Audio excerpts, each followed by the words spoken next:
Hey YouTube, Twig here, bringing you all an update to my Deskbot Yugioh deck profile.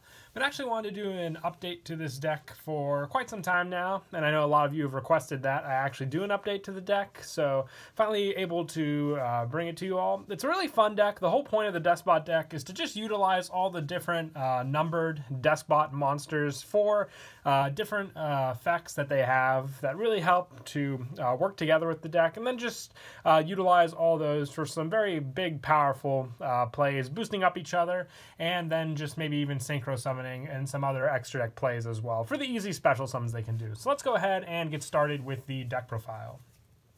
So to start off, for your Deskbot monsters, I run one Deskbot 1 or 001, however they are pronounced. This one is your tuner of the deck. It gains 500 attack and defense for each machine-type monster you control. If two or more machine-type monsters are special summoned at the same time while this card is in your graveyard, except during the damage step, you can special summon this card. So it's an easy way just to get your tuner out for the special summon. I think the main focus of that special summon was just to use for the pendulum summon technique that the deck does, basically. So you have that to rely on with Deskbot 1 for that easy special summon to the field. I also run 3 Deskbot 2. This one definitely does help for a lot of your different plays. If this card is special summoned, you can add 1 Deskbot card from your deck to your hand.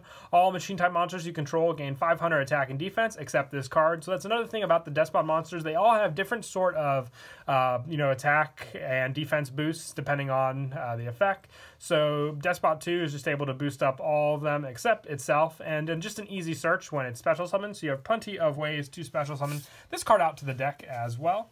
One of those ways being Deskbot 3, which I also run, ironically, 3 of. When this card is normal summon, you can special summon 1 Deskbot monster from your hand, from your deck, except for Deskbot 3.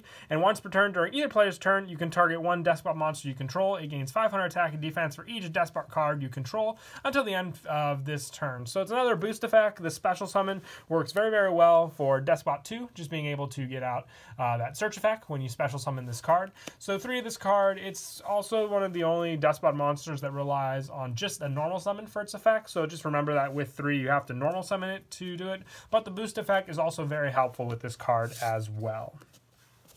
I also run 3 Deskbot 4. This one is your, I would say, like honest type of card. With it, if this card battles an opponent's monster during damage calculation, during either player's turn, you can activate this effect. Once per battle, your opponent takes no battle damage until the end of this turn, and then you can send 1 Deskbot monster from your deck to your graveyard, except for Deskbot 4. And if you do, this card gains attack and defense equal to the sent monster's level times 500. And during damage calc only, if this card destroys an opponent's monster by battle, you can special summon 2 Deskbot monsters with different names from your hand and or graveyard in defense. So actually, it's not names, it's levels, but still, since all the Deskbot and the monsters have different levels, you can make use of that. It's helpful because that also does work with Deskbot 1's special summon from the graveyard, depending on how you get that special summon off. But being able to set up your graveyard with the different leveled Deskbot monsters as well definitely does come in handy with Deskbot 4, and just being able to attack over a good number of your opponent's monsters, just with the only requirement is they don't take any damage, which depending on the monster you go for, this card is just a 1 card problem solver, so very, very helpful in the deck for sure. And that's it for the Deskbot, effect monsters. There are also Deskbot pendulum monsters that work with the deck. I run 2 Deskbot 5. Now, this might be one that I bump up to 3, just for the fact that it is very, very helpful. When it is normal or special summon, you can target 1 spell or trap on the field, destroy it. This card gains 500 attack for each face-up Deskbot monster in your extra deck. And if this card is in the pendulum zone, is destroyed, you can target 1 Deskbot monster in your graveyard, special summon it. You can only use this effect of Deskbot 5 once per turn. The spell or trap pop effect for the easy, normal, or special summon of this card is very, very helpful for sure. Excuse me. But also just being able to have the Pendulum Destroy effect also for the Deskbot monster in the graveyard to make use of.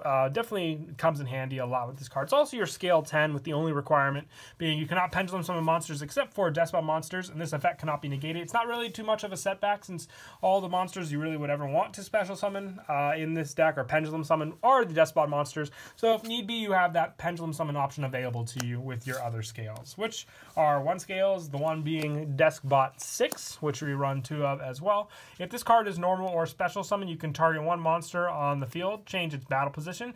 This card gains 500 attack for each face-up Deskbot monster in your extra deck, and if this card is Pendulum Zone, is destroyed, you can target one Deskbot card in your graveyard, add that target to the hand. You can only use this effect of Deskbot 6 once per turn. So the monster position change isn't really as helpful with Link monsters as a destruction effect from Deskbot 5 would be, but it still does come up in situations because there are obviously other monsters that can have the use for the battle position change, and then the bump up can really help just to get over those monsters, but the add back can help for situational plays as well. Plus 5 and 6 are 2 of the pendulum scales, just being able to get out any of the Despots except for Despot 1 obviously from the ones that you run in the deck for plays. And then for the one-ofs, I run 1 Despot 7 and 1 Despot 8. I'll switch those around just so they are in a more orderly fashion. Another 10 and 1 scale we run. This card, for Despot 7, this card gains 500 attack for each Despot card in your graveyard. Monsters your opponent control cannot target face-up Despot monsters for attacks except for this card, and if this card attacks a defense monster, inflict piercing damage to your opponent.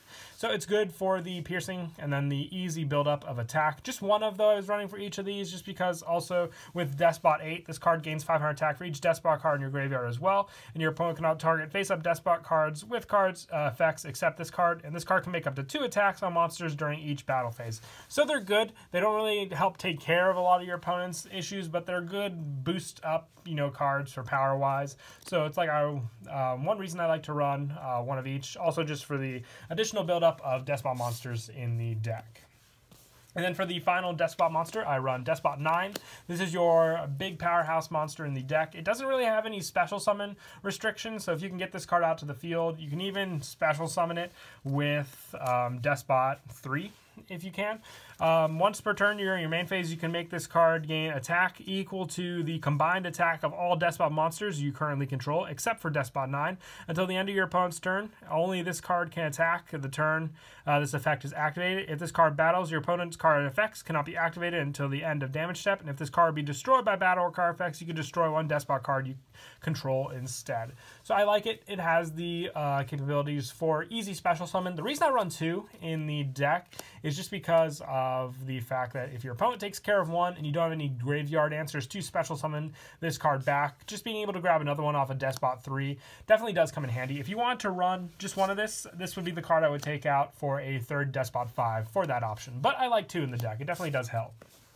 And then for the non-Despot monster I run, the only non-Despot one is Destrudo. This one just helps for the easy synchro plays that I can make with all of my level 6 or lower Despot monsters for the special summon and then the synchro. So definitely have options with this card for sure. And then moving on to the spell cards, I run 3 Deskbot Base. This is your field spell for the deck.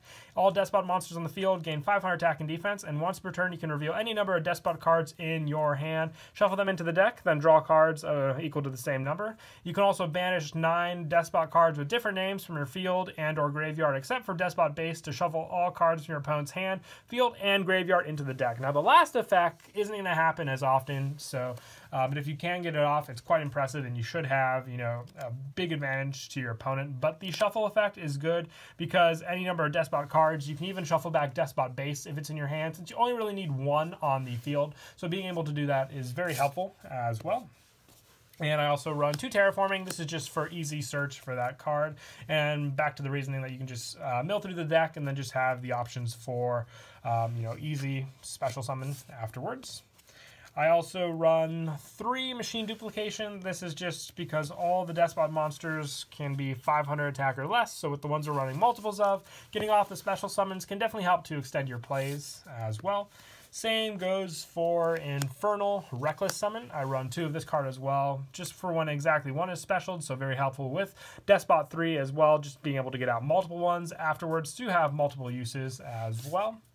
And I also run 1 limiter removal. I decided to keep this card at 1 just for the bump up is good, but if you wanted to maybe run more limiter removal, you could take out the part of the lineup for the Deskbot base, either one of the Terraforming or one of the Deskbot base, to run 2 of this card. It does help for big numbers for sure, and some of the other machine types we run in the extra deck. I also run 1 Monster Reborn and 1 Soul Charge just for the special summon back to the field for resources to reuse, obviously. And then a lot of Deskbots do get their special summon effects with this cards as well.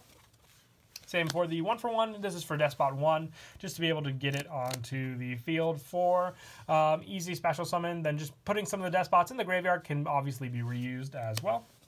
And also 1 Reasoning. Now this one, I think this deck, utilizes Reasoning the best, just because you have so many different, leveled monsters. The fact that your opponent's going to be guessing, and whatever they guess can be potentially hit, but it can also, work towards your special summoning. So Reasoning is definitely very, very nice in this deck for sure.